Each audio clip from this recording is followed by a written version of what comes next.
Hi friends, நான் உங்கள் anime freak வந்துட்டேன். நாம இப்போ solo maths level newbie episode 62 பார்க்கலாம். இதுக்கு முன்னாடி உள்ள எபிசோடெல்லாம் நீங்கள் பார்க்கலன்னா மறக்காமல் போய் பார்த்துட்டு வந்துருங்க.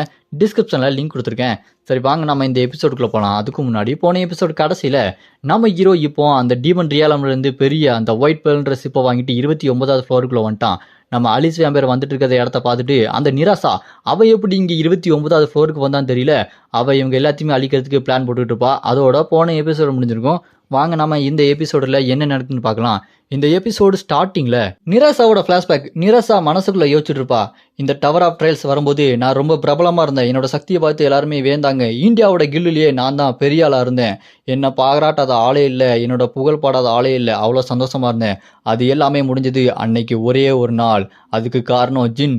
என்னோட சிவன் சக்தி மூலமாக நான் அவனை அட்டாக் பண்ணாலுமே சிவன் சக்தியை கூட அவன் தோக்கடிச்சான். அதனால் சிவன் என் மேலே ரொம்ப கோவப்பட்டு என்னோட சக்தியை நீ சரியாக யூஸ் பண்ணலை, உனக்கு என் சக்தி யூஸ் பண்ண தகுதி இல்லைன்னு சொல்லிட்டு என் மேலே கோவப்பட்டு அவரோட சக்தி எல்லாத்தையுமே அவர் எடுத்துக்கிட்டு போயிட்டாரு. இதுக்கப்புறம் என் மூஞ்சிலே நீ முழிக்காத, என் சக்தியை யூஸ் பண்ண உனக்கு தகுதி இல்லை அப்படின்னு சொல்லிட்டு சிவன் அங்கேருந்து கோவமாக போயிட்டாரு. அதுக்கப்புறம் என் வாழ்க்கையே சூனியமாக போயிடுச்சு. ஆனால் ஜின்னு அவனை எங்கே பார்த்தாலும் ஹீரோ மாதிரி தூக்கி வச்சு கொண்டாடிட்டு இருக்காங்க. அவன் ஹீரோ கிடையாது, இந்த உலகத்துக்கே நான் தான் ஹீரோ, இந்த உலகத்துக்கு ஒரே ஒரு ஹீரோ அது நான் மட்டும்தான் அப்படின்னு நிராசா கோவப்பட்டு அந்த ஸ்க்ரீன் எல்லாம் அடித்து உடச்சிட்டு இருப்பா. அப்படியே கட் பண்ண அந்த ஃப்ளாஷ்பேக் முடிஞ்சோன்னே இங்கே 29வது ஃப்ளோரில் அந்த எலி ஒரு சின்ன டாலர் மாதிரி கொடுக்குது. இந்த டாலர் மாதிரி இதை கொடுத்துட்டு அந்த எலி நிராசா பார்த்து, இங்கே பாரு, இதை யூஸ் பண்ணுறது ஒன்றும் அவ்வளோ ஈஸி இல்லை, இதனால அவன் வாழ்க்கையே நரகமாகலாம், ஏன்னா இது ஒரு கடவுளோட பவர் இருக்கிறது, அதனால் பார்த்து ஜாக்கிரதையாக யூஸ் பண்ணு அப்படின்னு சொல்லும்போது அதை கேட்டு நிராசா, அதெல்லாம் ஒரு பிரச்சனையும் கிடையாது, எனக்கு ஒரு மேட்ரும் கிடையாது, ஏன்னா என் வாழ்க்கை ஆல்ரெடி நரகம் மாதிரி தான் இருக்குது அப்படின்னு சொல்லிட்டு அவர் ரொம்ப கோவமாக பேசிகிட்டு இருப்பா. அப்படியே கற்பனா இங்கே கடலில் பைரட்ஸோட கப்பல்லாம் போயிட்டு இருக்கோம். அதில் பைரட்ஸு எங்கே பாரு ஒரு சின்ன கப்பல் வருது, அதை ஆட்டையை போடலாம், அவனை ஏதாச்சும் இருக்குன்ட்டான்னு சொல்லிட்டு அந்த கப்பலை எப்படியாச்சும் எடுக்கலாம்னு சொல்லிட்டு பார்த்துட்டு இருக்கும்போது அந்த கப்பலில் இருக்கிறவன் ஸ்வாட் எடுத்து ஒரு போடு தான் போடுவான். பார்த்தா அவ்வளோ பெரிய கப்பல் ரெண்டாக பிளந்துரும். அந்த பைரட்ஸ் எல்லாம் கீழே தண்ணிக்குள்ளே விழுந்துருவானுங்க. யாருன்னு பார்த்தா வேற யாரும் இல்லை, நம்ம ஜுன்னு தான். இவங்களோட தொல்லை தாங்க முடியல, எங்கே போனாலும் குறுக்க வரானுங்க. அப்படி நம்ம ஜுன்னு சும்மா மாஸ் காட்டிட்டு இருப்பான். அப்புறமா ஒரு கப்பல் வரும். அந்த கப்பல் யாருன்னு பார்த்தா நம்ம ஹீரோ தான் அதில் வந்துட்டு இருக்கான். அங்கே நம்ம ஜுன்னை பார்த்தோன்னே, ஏ ஜுன்னு வாடா மேலே வாடா அப்படின்னு சொல்லிட்டு அவனோட போட்டோட சேர்த்து அவனை மேலே தூக்கிறாங்க. அவன் இங்கே வந்தோடனே, ஓ நீங்களா இங்கே தான் இருக்கீங்களா அப்படின்னு பேசிகிட்டே இருக்கும்போது அப்போ நம்ம ஹீரோ ஜுன்னுக்கிட்ட, ஆமாம் தெரசா இங்கே அவள் உன் கூட தானே இருந்தா, எங்கே போனா அப்படின்னு சொல்லும்போது அப்போது ஃப்ளாஷ்பேக்கில் பார்த்தா தெரசாவை பார்க்கறதுக்கு அந்த ஏஞ்சல் குரூப்பை சேர்ந்த ஒருத்தன் வந்திருப்பான். அவன் வந்து ஒரு முக்கியமான விஷயம் என் கூட கொஞ்சம் வரீங்களா, அவங்ககிட்ட பேசணும் அப்படின்னு சொல்லிட்டு கூப்பிட, அதை கேட்டு நம்ம ஜுன்னு டே இங்கேருந்து போங்கடான்னு சொல்லிட்டு அட்டாக் பண்ண ட்ரை பண்ணுவான். ஆனால் தெரசா, இங்கே பாரு இதை நான் பார்த்துக்கிறேன், நீ போ, நான் கொஞ்ச நேரத்தை திரும்ப வந்துடுறேன் அப்படின்னு சொல்லிட்டு அவன் கூட தனியாக போயிருப்பா. இந்த ஃப்ளாஷ்பேக் எல்லாத்தையுமே ஜுன்னு நம்ம ஹீரோ கிட்ட சொல்லிட்டு, நீ இவ்வளோ அலட்சியமாக இருந்துட்ட, எங்களை 2 பேரும் தனியாக விட்டுட்டு நீ ரொம்ப தப்பு பண்ணிட்ட, தெரசாவை நீ பொறுப்பாக பார்த்துக்க வேண்டாமா அப்படின்னு சொல்லும்போது அதை கேட்டு நம்ம ஹீரோ, இந்த டவரை பொறுத்த வரைக்கும் நல்லவங்களும் கெட்டவங்களும் எல்லாம் ஒரே மாதிரி தான் இருக்கானுங்க, ஏஞ்சல்னு சொல்கிறவனும் கெட்டவனாக தான் இருக்கான், டீமன் சொல்கிறதும் கெட்டவனாக தான் இருக்கான் அப்படின்னு சொல்லிட்டு நம்ம ஹீரோ அந்த தெரசாவோட அந்த குரூப்பை பார்த்து ரொம்ப கோவப்பட்டு இருப்பான். அப்படியே கட் பண்ணால் 44வது ஃப்ளோரில் அந்த ஏஞ்சல் குரூப் இருப்பாங்க பாருங்க, அந்த இடத்துல ஒரு கதை நடக்குது. அங்கே பார்த்தா கேப்ரியலு, ஏய் நீ இப்படிலாம் பண்ணக்கூடாது, நம்ம தெரசாவை எப்படியாச்சும் இங்கே கொண்டு வரணும் தான் ட்ரை பண்ணுறோம், ஆனால் இந்த புக்கு அவளோடது, நீ அதை எடுக்கக்கூடாது அப்படின்னு சொல்லும்போது அங்கே யூரியல் அப்படின்ற ஒரு ஏஞ்சலு, அந்த ஏஞ்சலு, இல்லை நான் அதை எடுத்து தான் ஆகணும், ஏன்னா இது நம்மளோட மதரோட ஆசை, 29வது ஃப்ளோரில் அவங்க இருப்பாங்க, அதுக்காக நம்ம காத்துட்டு இருக்க முடியாது அப்படின்னு சொல்லும்போது தெரசா, புரியுது, இருந்தாலும் இது அவளுக்கு சொந்தம், அவளால் மட்டும்தான் தொட்டு எல்லாமே பண்ண முடியும், நீ இதை எடுத்து பெரிய தப்பு பண்ணிடாத அப்படின்னு சொல்லும்போது அந்த யூரியல் அந்த ஏஞ்சல் ரொம்ப கோவப்பட்டு, ஏன் என்னால் இதை பண்ண முடியாதா, அவளுக்காக காத்துட்டு இருந்தா எல்லாமே அழிஞ்சு போயிடும், அவளுக்காக நம்ம பார்த்துட்டு இருக்க முடியாது, நம்மளோட ஒரே லட்சியம் டீமன்ஸ் எல்லாத்தையுமே அழிச்சு நல்ல சக்தியை பாதுகாக்கணும், அதுதான் நம்ம மதரோட ஆசை அப்படின்னு அந்த குட்டி ஏஞ்சல் சம கோமா பேச ஆரம்பிச்சிருவா. அதை பார்த்து கேப்ரியலுக்கு என்ன பண்ணுறதுன்னு தெரியாமல் அவள் பாட்டுக்கு அமைதியாக நின்றுப்பா. அப்படி இந்த பக்கம் பார்த்தா ஒரு கப்பல் மேலே அப்படி குண்டு மலையாக பொழிஞ்சிட்டு இருக்கும். அந்த கப்பல் உடஞ்சி அதில் இருக்க பைரட்ஸ்லாம் தண்ணிக்குள்ளே முழுகிட்டு இருப்பானுங்க. அந்த கப்பல்லேருந்து யாரோ ஒரு ஷீல்டு போட்ட ஆர்மர் போட்ட நைட்டு மாதிரி ஒருத்தங்க அப்படி ஜம்ப் பண்ணி வரும்போது அங்கே பார்த்தா ஹோலி கிராஸ் நைட்டான அல்ஃபான்ஸாவும் அவனோட வைஸ் கேப்டன் லோட்டின் நிற்பானுங்க. அவன் யாரையோ பார்த்து சிரிச்சுட்டு இருக்கும்போது அந்த நைட் ட்ரெஸ்ஸை போட்டவங்க வேறு யாரில் நம்ம தெரசா தான். தெரசா நீங்கள் இங்கே வந்துட்டீங்களா, நம்ம எல்லாம் ஒன்றா போகலான்னு நினச்சோம், நீங்கள் நல்ல வேலை தப்பிச்சிட்டீங்க, சரி வாங்க நம்ம இப்போ ஜின்னை பார்க்க போகலாம் அப்படின்னு சொல்லிட்டு நம்ம ஹீரோட போட்டை கண்டுபிடிச்சி அந்த இடத்துக்கு நம்ம தெரசாவையும் கூட்டு போயிடுவானுங்க. அங்கே போனோன்னு நம்ம ஹீரோ டக்குன்னு கண்ணை எடுத்து நீட்டுட்டு, என்னடா திடீர்னு நல்லவன் மாதிரி நடிக்கிறீங்களா அப்படின்னு சொல்லிட்டு நம்ம ஹீரோ அவங்கள சுடலான்னு சொல்லிட்டு ஏன் பண்ணி நின்றுருப்பாரு. அப்படியே கட் பண்ணா இந்த பக்கம் நம்ம அலிஸ் கூட வந்த கொஞ்சம் பேர் அந்த கில்டு மெம்பர்லாம் ரொம்ப பயப்படுறாங்க, நம்ம உடனே போய் புதையெல்லாம் எடுத்துட வேண்டியதான் அப்படின்னு சொல்லிட்டு புதையல ஆட்டை போகலான்னு சொல்லிட்டு அவனுக்கு தனியாக கப்பல் எடுத்துகிட்டு போகும்போது டக்குன்னு பார்த்தா ஒருத்தன் அப்படி மேலே பார்த்து கண்ணை நீட்டி, இப்போ நீங்க சாக போறீங்கடா அப்படின்னு சொல்லிட்டு ஷார்ட் கன் ஹவுஸ் மேன் அப்படின்னு சொல்லிட்டு ஷூட் பண்ணுவான். அதை அப்படி அங்கே ஷூட் பண்ணா இந்த பக்கம் போர்ட்டல் மாதிரி ஓப்பன் ஆகி அப்படி பெரிய பெரிய குண்டா வந்து அந்த கப்பல் எல்லாத்தையுமே அடிச்சு உடச்சிட்டு இருக்கும். அப்புறம் அவன் ஒருத்தன் ஏதோ கையில் அந்த செயின் மாதிரி ஒன்று இருக்கும், பார்க்கறதுக்கு மர்மெய்டு மாதிரி இருக்கும். அந்த பெண்டன்ட்டை போட்டு ஒரு சொல்லிட்டுவான். சொல்லிட்டதுக்கப்புறம் அந்த இடத்துல புயல் மாதிரி வந்து அந்த கடலே அப்படி கப்பலெல்லாம் உடச்சி அப்படி மூழ்க அடிச்சிட்டு இருக்கும். இதெல்லாம் யார் பண்ணுறா அப்படின்னு சொல்லிட்டு பார்த்தா அப்படியே அதெல்லாம் தூரத்துலேருந்து பார்த்துட்டு இருப்பான். வேற யாரும் இல்லை, இவன் தாங்க 29வது ஃப்ளோரோட பாஸு ஃபியன். இந்த ஃபயன் தான் பைரட்ஸோட கேப்டன். இந்த 29வது ஃப்ளோருக்கு பாஸ் இவன் தான். அப்போ ஒரு கோல்டு காயினை எடுத்து நீங்கள் எல்லாம் இந்த மீனுக்கு இரையாக போறீங்கடா அப்படின்னு சொல்லிட்டு கர்ஸ்ட் கோல்டு காயின் அப்படின்னு சொல்லிட்டு அந்த கோல்டு காயினை தண்ணிக்குள்ளே தூக்கி வீசினோன்னே பெரிய பெரிய அந்த நண்டு மாதிரி வந்து அவங்கள அப்படி சாப்பிடலாம்னு சொல்லிட்டு பிடிச்சி தண்ணிக்குள்ளே எடுத்துகிட்டு இருக்கோம்.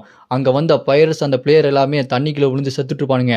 அதை தூரத்தில் நின்றுட்டு நம்ம மரியா பார்த்துட்டு இருப்பா. மரியாவும் இங்கே நம்ம அலிஸ் வேம்பர் கூட தான் இருக்கா. அவங்க பக்கத்தில் தீவுக்கு பக்கத்தில் இருக்க ஒரு வீட்டுக்குள்ள உட்காந்து இதெல்லாம் பேசிகிட்டு இருப்பாங்க.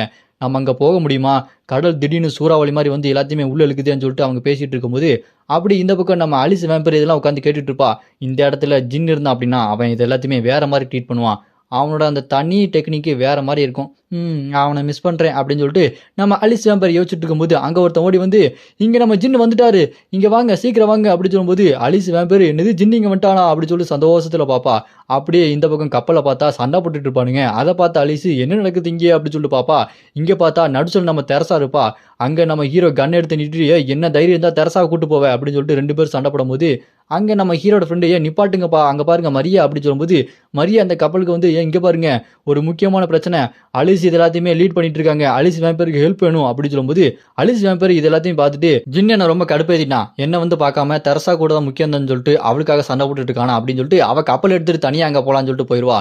உடனே நம்ம ஹீரோவும் நம்ம அலிஸை பார்க்க போகலாம் அப்படின்னு சொல்லிட்டு ரெடியாக இருக்கும்போது நம்ம தெரசா நீங்கள் போங்க ஜின், நான் ஒன்றும் பிரச்சனை இல்லை, நான் நல்லா தான் இருக்கேன், அலிஸை நீங்கள் பார்க்க போங்க அப்படின்னு சொல்லிட்டு அனுப்பி வச்சோன்னே அலிஸுக்காக நம்ம ஹீரோ கப்பல் எடுத்துகிட்டு அலிஸ் கூட போயிட்டு இருப்பான். அப்படி எல்லா கப்பலும் அப்படி போய்கிட்டே இருக்கும்போது அந்த இடத்துல அதை பார்த்துட்டு அந்த பைரட்ஸோட கிங் ஃபயான் ஓ வந்துட்டு இருக்காங்களா, எனக்கு இன்னைக்கு செமைய என்டர்டைன்மெண்ட் காத்துட்டு இருக்கு, இந்த பைரட்ஸ்க்கு இங்கே யாராலையும் தோக்கடிக்க முடியாதா அப்படின்னு சொல்லிட்டு கூட ஒரு பொண்ணை கட்டி பிடிச்சிட்டே எதனா பண்ணிட்டு இருப்பான். அப்போ அவன் கழுத்தில் போட்டிருக்க அந்த செயினோட பெண்டன்ட் அப்படி திருப்பினோன்னே மறுபடியும் அந்த கடலை சுழல் மாதிரி வந்து கப்பல் எல்லாமே உடைய போகிற நிலைமையில இருக்கும். அதை பார்த்துட்டு எல்லாருமே கத்திட்டு இருப்பாங்க, ஐயோ இதை கட்டுப்படுத்த முடியல அப்படின்னு சொல்லும்போது அந்த வெள்ளை டிராகன் இருக்கு பாருங்க, அது இங்கே வந்து நான் வேணா இதை தடுத்து நிப்பாட்டவா சொல்லுங்க பஸ் அப்படின்னு சொல்லிட்டு வந்து நிற்க பாருங்க. அதெல்லாம் பார்த்துட்டு அலிஸ் வேம்பேர் இதெல்லாம் வேண்டாம் நான் பார்த்துக்கிறேன் அப்படின்னு சொல்லிட்டு நம்ம அலிஸ் வேம்பேர் தனியாக பார்த்துக்கிறேன்னு சொல்லிட்டு எல்லாத்தையுமே ரெடியாக இருப்பாங்க. இங்கே பார்த்தா கடலெல்லாம் அப்படி சுழண்டுக்கிட்டு இருக்கும், என்ன பண்ணுறதுன்னு தெரியாமல் முடிச்சுட்டு இருக்கும்போது நம்ம ஹீரோ அசால்ட்டாக இருப்பான். அப்போ திடீர்னு ஒரு கப்பல் வந்து ஒரு கப்பல் மேலே மோதும்.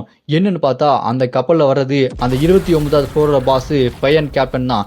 அந்த கேப்டன் உள்ளே வந்துட்டு நம்ம அலிஸ் வேம்பரோட அந்த கப்பலை அடித்து உடச்சிட்டு உள்ளே புந்துறான். நம்ம அலிஸ் உள்ளே புந்த எல்லாம் அந்த பயிற்சியும் அடித்து போட்டு தள்ளிட்டு இருக்கும்போது அந்த இடத்துக்கு அந்த கேப்டன் வந்து நிற்கிறான். அதுவும் அவன் கூட அந்த லவரையும் பிடிச்சி வச்சுட்டே தான் இருக்கிறான்.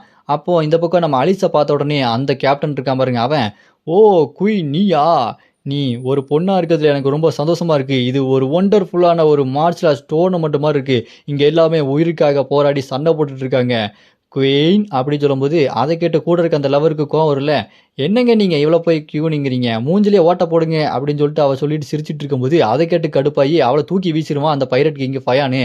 தூக்கி வீசினோன்னே அதை பார்த்துட்டு அவள் என்ன டார்லிங் என்ன இப்படி தூக்கி வீசிட்டீங்க அப்படின்னு சொல்லும்போது அதை கேட்டு இங்கே அந்த கேப்டனு ஏய் சும்மா ரெடி, உன்ன மாதிரி 1000 பொண்ணை என்னால் கரெக்ட் பண்ண முடியும், ஆனால் இந்த மாதிரி அலிஸ் வேம்பேர் மாதிரி ஒரு குவீன், இந்த குவீனை என்னால் கரெக்ட் பண்ண முடியுமா, இவ தான் எனக்கு வேணும், ஒன்ன மாதிரி ஆள்லாம் எனக்கு வேண்டாம் அப்படின்னு சொல்லிட்டு ஒரே செகண்டில் நம்ம அலிஸை பார்த்த உடனே அவன் கூட இருந்தவளை தூக்கி வீசிடுவான். நம்ம அலிஸ் வேம்பேர் அதை கேட்டு கடுப்பாகி என்ன பேசிகிட்டு இருக்கு அப்படின்னு உரைச்சிட்டு இருக்கும்போது ஆமாம் குயின், நீ இப்போ எனக்கு சொந்தமாக போகிற, நான் உன்னை இங்கேருந்து எனக்காக கூட்டு போகிறேன், என் கூட வா நம்ம பார்ட்டி பண்ணலாம் அப்படின்னு சொன்னோன்னே அதை கேட்டு கடுப்பாகி நம்ம அலிஸ் வேம்பேர் ஸ்வாடை எடுத்து என்ன தைரியம் இருந்தால் ஏன்ட்ட இப்படி பேசு. அப்போ நம்ம அலிஸ் வேம்பேருக்கும் அந்த கேப்டன் ஃபயன் அவங்க 2 பேர்த்துக்கும் பயங்கரமாக சண்டை போய்கிட்டே இருக்கும். அப்படி சண்டை போய்கிட்டே இருக்கும்போது அந்த ஃபயானு என்னம்மா பிரச்சனை உனக்கு, நான் அழகா இல்லையா, என்ன மாதிரி ஒரு ஆணழகா உனக்கு கிடைக்க மாட்டான் அப்படின்னு சொல்லிட்டு அவன் மறுபடியும் கன் எடுத்து சுடுவான். அதில் மேலேருந்து போர்ட்டல் மாதிரி ஓப்பன் ஆகி பெரிய பெரிய குண்டெல்லாம் வந்து கப்பலில் விழுந்துட்டு இருக்கும். அப்படியே நம்ம அலிஸ் வேம்பேர் அதெல்லாம் பார்க்காம சும்மா வெறி கொண்டு அந்த குண்டு எல்லாத்தையுமே சும்மா துண்டு துண்டாக வெட்டி வானத்திலே வெடிக்கிற மாதிரி பண்ணிடுவாங்க. அது கப்பலில் விழுந்தா ஃபுல்லாக டேமேஜ் ஆயிரும்னு அவங்க வெறித்தனமாக சண்டை போடுவாங்க.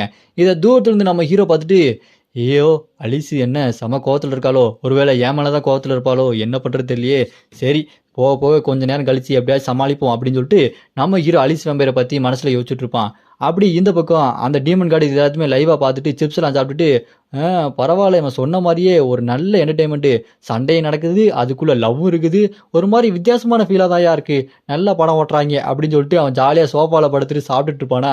அது இந்த அசிஸ்டன்ட் ஐயோ எனக்கு செம்ம கடுப்பாகுது, ஒரு சாதாரண மனுஷனோட வாழ்க்கையை இவர் ஏன் இந்த அளவுக்கு ஓவர் என்டர்டைன்மெண்ட்டா பார்த்துட்டு இருக்காரு அப்படின்னு சொல்லிட்டு இங்க அந்த டீமன் கார்டு கிட்ட கேட்டோன்னே, அதுக்கு அந்த டீமன் கார்டு செக்ரத்து அதெல்லாம் உனக்கு புரியாதுடா, இதெல்லாம் செம என்டர்டைன்மெண்ட்டா இருக்கும் தெரியுமா, அந்த பையலை பாரு அவளை லவ் பண்றா, அந்த பொண்ணை பாரு இந்த பையனை லவ் பண்றா, ஆனா 2 பேருமே வெளியே சொல்லிக்க மாட்டேங்கிறாங்களே, இதை பார்க்கறதுக்கே இன்ட்ரெஸ்டா இருக்குல்ல, அதுவும் இடையில சண்டை வேற வருது, இப்ப பாரு ஏதோ ஒரு அன்எக்ஸ்பெக்டடா சம்பந்தமே இல்லாம ஒரு சம்பவம் நடக்க போகுது, சூப்பர் இதுக்காக தானே காத்துட்டு இருந்தேன் அப்படின்னு சொல்லிட்டு படத்தை பார்க்குற மாதிரி செம என்டர்டைன்மெண்ட்டா பார்த்துட்டு இருப்பான்.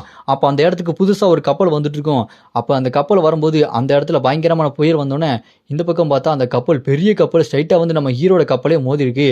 யாரு இது எங்க வந்திருக்காங்க அப்படின்னு சொல்லிட்டு பார்த்தா, அட வேற யார் இல்லைங்க, அந்த காந்தாரா கில்ட சேர்ந்த நிராசா கூட அந்த அருணையும் அவளோட அந்த ஒய்ஃபையும் கூட்டு வந்திருக்காங்க, கில்டு மாஸ்டரையும். அங்க வந்தோடனே இந்த பக்கம் நம்ம ஹீரோ அவங்க 3 பேரையும் பார்த்து, டேய் ஜுன்னு நீங்க 2 பேரும் இங்க இருந்து அழிச்சுக்கிட்ட போங்க அப்படின்னு சொன்னோன்னே ஒரு ட்ரோனை உருவாக்கி அவங்க 3 பேரும் அங்க இருந்து கிளம்பி போயிருவாங்க. இங்க நம்ம ஹீரோ மட்டும் தான் தனியா நிப்பான். அவங்க 3 பேரும் அப்படி போட்டுக்குள்ள குதிச்சு, ஏய் உன்னை நான் கொல்ல போறேன் அப்படின்னு சொல்லும்போது, அதை கேட்டு நம்ம ஹீரோ, நான் உன்னை கொல்றதுல இன்ட்ரெஸ்ட் இல்லாமா, ஏமா அந்த மாதிரி வந்து சண்டைக்கு வர்றேன் அப்படின்னு சொல்லிட்டு நம்ம ஹீரோ சொல்லும்போது, அதை கேட்டு நிராசா நம்ம ஹீரோ பார்த்து, ஆனா நான் உன்னை கொல்ல தான் போறேன், ஏன்னா நீ வாழ்க்கையவே கெடுத்துட்ட, நான் என்னோட ஊர்ல ஒரு பெரிய கடவுள் மாதிரி இருந்தேன், எல்லாருமே என்னை கடவுள் மாதிரி வணங்கினாங்க, நான் அவங்க முன்னாடி ஒரு ரட்சகியா நின்று அவங்களுக்கு எல்லாத்துக்குமே வாழ்க்கை கொடுத்துருந்தேன், ஆனா இப்போ என் வாழ்க்கையே போயிடுச்சு, அது எல்லாத்துக்கும் காரணம் நீ தான், நீ இங்க ஹீரோவா இருக்கணும்னு சொல்லிட்டு எல்லாத்துலயும் ஜெயிச்சு என்ன ஜோக்கர் ஆகிட்ட, இப்போ நான் அவனை விட மாட்டேன் அப்படின்னு சொல்லிட்டு அவள் கோவத்தில் கொக்கரிச்சுக்கிட்டு இருப்பா. அதை பார்த்து நம்ம இருக்க ஸ்க்ரீன் பாப்பாகி, இப்போ நிராசா ரொம்ப கோவமா இருக்கா, இவளோட கோவத்தை நீங்கள் தனிச்சிங்கன்னா இவளோட ஸ்கில்லை நீங்கள் காப்பி பண்ணலாம் அப்படின்னு வந்துட்டு ஸ்க்ரீன் பாப்பா பார்க்கும். இதெல்லாம் பார்த்து நம்ம ஹீரோ, ஓ அப்படியா இவ இவ்வளோ கோவமா இருக்காளே அப்படின்னு சொல்லும்போது, பின்னாடி பார்த்தா அவங்க அருண் சந்திரா இவங்க 2 பேரும் என்ன பண்றது அப்படின்னு சொல்லிட்டு முடிச்சுட்டு இருப்பாங்க. அப்போ அந்த நிராசா அருண் சந்திராவை பார்த்துட்டு உடனே போய் ஜின்னு அட்டாக் பண்ணுங்க அப்படின்னு சொல்லும்போது அந்த அருண் சந்திரா முடிச்சுட்டு இருப்பாங்க. என்ன அட்டாக் பண்ணணுமா அப்படின்னு சொல்லிட்டு பார்த்துட்டு இருக்கும்போது அதை கேட்டு நிராசா கடுப்பாயி, என்னோட ஆர்டர்ஸை ஃபாலோ பண்ண மாட்டீங்களா அப்படின்னு சொல்லிட்டு கோவமா பேசிட்டு இருப்பா. இந்த பக்கம் நம்ம ஹீரோ அதெல்லாமே பார்த்துட்டு, அவங்களுக்கே புரிஞ்சிருக்கு என் கூட சண்டை போட்டால் ஜெயிக்க முடியாதுன்னு, இவளை என்ன பண்ணலாம், இவ ஏதாச்சும் பண்ணுறதுக்கு முன்னாடி தடுத்து நிப்பாட்டணும் அப்படின்னு நம்ம ஹீரோ பக்கத்தில் இருக்க அந்த பேரலோட மூடியை எடுத்துட்டு இருப்பாரு. அப்போ இந்த பக்கம் அந்த சந்திரா, ஏய் இங்கே பாரு இவங்க யார் வந்திருக்காங்க பாரு அப்படின்னு சொல்லிட்டு பயப்படுவா. யாருன்னு பார்த்தா நம்ம ஹீரோ அந்த பேரலோட முடி எடுத்ததுக்கப்புறம் அதுக்குள்ள இருந்து வெளியே வருது அந்த ட்வின்ஸ் தான். இவங்க சாதாரண ட்வின்ஸ் இல்லைங்க, நீங்க இதுக்கு முன்னாடி உள்ள எபிசோட்லாம் பார்த்தா தெரியும், இவங்க சரியான பைத்தியக்கார ட்வின்ஸ், கிறுக்கு பிடிச்சவனுங்க, கோளாறு பிடிச்சவனுங்க. நம்ம ஹீரோ, ஏய் அங்கே பாரு அவங்க 2 பேர் இருக்காங்க, உங்களுக்கு அவங்க 2 பேர் ஓகேவா அப்படின்னு சொல்லும்போது, அதை பார்த்துட்டு அவங்க 2 பேரும் மறுபடியும் கிறுக்கு பசங்களா மாறிடுவானுங்க. ஐ வீக்காக இருக்காங்க, இவங்களை போட்டு அடித்து துவைச்சு எடுக்கலாம் அப்படின்னு சொல்லிட்டு சட்டார்னு ஒன்றுமே சொல்லாமல் இறங்கி குதிச்சு அவங்க கூட சண்டைக்கு போயிடுவான். அவங்க 2 பேரும் அங்கே சண்டை பயங்கரமாக போட்டுட்டு இருப்பாங்க. இந்த பக்கம் நம்ம ஹீரோ, சரி இப்போ நம்ம பேசலாமா அப்படின்னு சொல்லிட்டு பேசும்போது, பேசுறதுக்குலாம் ஒன்றும் இல்லை, ஸ்பிரிச்சுவல் சாக்ராம் அப்படின்னு சொல்லிட்டு அவளோட மேஜிக் பவர் யூஸ் பண்ணி அட்டாக் பண்ண ரெடியா இருவா. நீ பேசாத, நீ பேசுறது எனக்கு பிடிக்கல அப்படின்னு சொல்லிட்டு சண்டைக்கு ரெடி ஆகும்போது, அப்படியே இந்த பக்கம் பார்த்தா நம்ம அலிஸுக்கும் அந்த ஃபயர் அண்ட் கேப்டனுக்கும் சும்மா சண்டை வெறித்தனமாக போயிட்டு இருக்கும். அவன் அந்த கண்ணை எடுத்து நம்ம அலிஸை படார் சுட்டுக்கிட்டே இருப்பான். நம்ம அலிஸ் அது எல்லாத்தையுமே தடுத்து நிப்பாட்டிட்டு அப்படியே அந்த அட்டாக்கை திருப்பி விட்டுருவா. அப்படி திருப்பி விட்டு அவனை பயங்கரமாக அட்டாக் பண்ணிட்டு இருக்கும்போது திடீர்னு பார்த்தா ஒரு புல்லட்டு ஸ்ட்ரைட்டாக வந்து நம்ம அலிஸ் வேம்பரோட காலிலே அடிச்சிடும். அவள் அப்படியே வழியில் கத்திட்டு இருப்பா. ஒரு அடி அவன் மேலே பட்டுருச்சா, சூப்பர் சூப்பர் அப்படின்னு சொல்லும்போது டக்குன்னு பார்த்தா நம்ம அலிஸ் வேம்பர் ரீஜென்ரேஷன் பண்ணிடுவா, அந்த காலை ஹீல் பண்ணிடுவா. அதை பார்த்துட்டு, ஓ உன்னால ஹீல்லாம் பண்ண முடியுமா, சூப்பர் சூப்பர், பார்க்க தான் நீ மனுஷி மாதிரி இருக்க, பண்றதெல்லாம் மான்ஸ்டர் மாதிரி இருக்கு, இதை தான் நான் எதிர்பார்த்தேன் அப்படின்னு சொல்லிட்டு நம்ம அலிஸ் வேம்பரை பார்த்து பயங்கரமா வலிஞ்சுக்கிட்டே இருப்பான். அப்போ நம்ம அலிஸ் வேம்பர், இப்போ என் ஸ்வாடுக்கு நீ பதில் சொல்லி தான் ஆகணும் அப்படின்னு சொல்லிட்டு ஸ்வாடை வச்சு அட்டாக் பண்ணும்போது, ஸ்வாடை வச்சு உன்னால் என்ன பண்ண முடியும் பாப்பா, உன்னால் ஒன்றும் பண்ண முடியாது அப்படின்னு சொல்லும்போது இந்த பக்கம் அந்த முறி முழுக்கத்தை சேர்ந்தவ நம்ம அலிஸ் வேம்பர் பாப்பா. அப்போ அலிஸ் ஸ்வாடை வச்சு சண்டை போடுறத இந்த முறி முழுக்கத்தை சேர்ந்த பொண்ணு பார்த்துட்டு இருப்பா. அப்படியே கட் பண்ணா ஃபிளாஷ்பேக்கில் நம்ம ஜுன்னு தான் ஸ்வாடை வச்சு எப்படிலாம் சண்டை போடணும் அப்படின்னு சொல்லிட்டு ட்ரைனிங் கொடுத்துருப்பான். அதில் அலிஸ் வேம்பர் சூப்பராக சண்டை போட்டு எல்லாத்தையுமே தோக்கடிச்சிருப்பா. அதை இந்த முறி முழுக்கத்தை சேர்ந்த பொண்ணு அப்படி பார்த்து, இவ ரொம்ப நல்லவளா இருக்கா, ஒரு வேம்பராக இருக்கவங்க இந்த மாதிரி இருப்பாங்கன்னு கொஞ்சம் கூட நினச்சி கூட பார்க்கல அப்படின்னு சொல்லும்போது, அப்படியே அந்த ஃப்ளாஷ்பேக் கட்டாக இந்த பக்கம் பார்த்தா அவள் இருக்கா பாருங்க நிராசா, அவளோட பயங்கரமான ஒரு அட்டாக்கை நம்ம ஹீரோ பார்த்து விடுவா. நம்ம ஹீரோ அதை அசால்ட்டாக பாக்கெட்டுக்குள்ளே கையை விட்டுட்டு, அச்சச்சோ இவரோட ஒரே தொல்லையா இருக்கே அப்படின்னு சொல்லிட்டு அசால்ட்டாக டாஜ் பண்ணிகிட்டே இருப்பார். அதை பார்த்துட்டு இந்த பக்கம் இவன் நிராசா ரொம்ப கோவப்பட்டு, ஏ ஜின்னு என் சண்டையை கொஞ்சம் சீரியஸாக பண்ணுறா, என்னை நீ ரொம்ப குறைச்சி மதிப்பிடுற, என்னை கோவப்படுத்தாத, என் கோவத்தை ஆளாகாதடா அப்படின்னு சொல்லிட்டு அவள் கோவத்தில் கத்திக்கிட்டே இருப்பா. அதை கேட்டு நம்ம ஹீரோ, ஓ அப்படியா, சண்டையை சீரியஸாக எடுத்துக்கணும் அவ்வளோதானே, எடுத்துக்கிட்டா போச்சு அப்படின்னு பட்டார்னு வந்து வயிற்றுலேயே ஓங்கி ஒரு குத்து விடுவா பாருங்க. அடி வாங்கினோன்னா அப்படி சுருண்டு படுத்துருவா. படுத்துட்டு ஐயோ வலிக்குதே அப்படின்னு சொல்லும்போது, அப்போ நம்ம ஹீரோ தெரியுதா, நான் உன்னை விட ரொம்ப பவர்ஃபுல்லு, நீ இப்படி வந்து சண்டை போட்டா அசால்ட்டாக தான் சண்டை போடுவாங்க, ஒரு அடிக்கு பாரு எப்படி படுத்துட்ட பாரு அப்படின்னு சொல்லிட்டு நம்ம ஹீரோ அப்படி கிண்டல் பண்ணிட்டு இருக்கும்போது, இந்த பக்கம் அந்த 2 ட்வின்ஸ் அவங்க 2 பேரும் போட்டு படாத மாதிரி படுத்திட்டு இருப்பாங்க. அவனுக்கு விட்றா சாமி அப்படின்னு சொல்லிட்டு அலறி அடிச்சிட்டு இருக்கும்போது, அப்போ அவள் என்ன பண்ணுவா, அந்த எலி கொடுத்த அந்த நெக்லஸ் எடுத்து பார்த்துட்டு, இப்போ நான் அதை யூஸ் பண்ணி அவன் இங்கேருந்து எல்லாருமே தெரிச்சு ஓட போறீங்கடா அப்படின்னு சொல்லிட்டு அந்த சின்ன நட்டு மாதிரி இருக்கும், அந்த நட்டை அப்படி படக்குன்னு உடைக்க பார்ப்பா. அதை பார்த்து நம்ம ஹீரோ, ஐயோ இதுவா, இதை நீ யூஸ் பண்ணாத அப்படின்னு சொல்லிட்டு நம்ம ஹீரோ கத்துவான். அப்படின்னா நம்ம ஹீரோக்கு இது என்னன்னு தெரிஞ்சிருக்கு. அதை ஆக்டிவேட் பண்ண உடனே விமானாஸ் ஃப்ராக்மெண்ட் அப்படின்னு சொல்லிட்டு பயங்கரமான வெளிச்சம் வரும். அந்த வெளிச்சம் பயங்கரமா இருக்கும். அது வானத்தை பார்த்து போயிட்டு இருக்கும்போதே இந்த நிராசா ஏதோ பயங்கரமான சாக்ரிஃபைஸ் பண்ணி தான் அந்த நட்டை உடச்சி ஏதோ ஒன்று வர வச்சிருக்கா. அது கடவுளோட சக்தி. இது எல்லாத்தையுமே அப்படி வானத்தில் அப்படி பார்த்துக்கிட்டே இருப்பாங்க. அந்த எலி இருக்கு பாருங்க, அது வில்லத்தனமா சிரிச்சுக்கிட்டே பார்க்கும். இந்த பக்கம் நம்ம அலிஸும் அந்த கேப்டனும் சண்டை போடும்போது, என்னது இது அப்படின்னு சொல்லிட்டு அவங்கள பார்க்கும்போது, வானத்துலேருந்து ஏதோ ஒன்று வரும். பார்க்கறதுக்கு சும்மா நரகத்தோட கடவுள் மாதிரி தலையில் கொம்பெல்லாம் வச்சு ரொம்ப வித்தியாசமாக ரொம்ப சக்தி வாய்ந்த ஒரு கடவுள் மாதிரி வருவாங்க. அந்த கடவுளோட பேர் ராக்ஸாசா சவதார் அப்படின்னு சொல்லிட்டு அந்த கடவுள் அப்படியே கீழே இறங்கி வருவாங்க பாருங்க. அதோட இந்த எபிசோடு இங்கே முடியுது. இதுக்கப்புறம் என்ன நடக்க போகுது அப்படின்றத நம்ம அடுத்த எபிசோடில் பார்க்கலாம். உங்களுக்கு அடுத்த எபிசோட் வேணும்னு நினச்சிங்கன்னா மறக்காம கமெண்ட்ல அராய்ஸ் அப்படின்னு கமெண்ட் பண்ணுங்க. இந்த வீடியோ பிடிச்சா மறக்காம லைக் பண்ணி சப்போர்ட் பண்ணுங்க.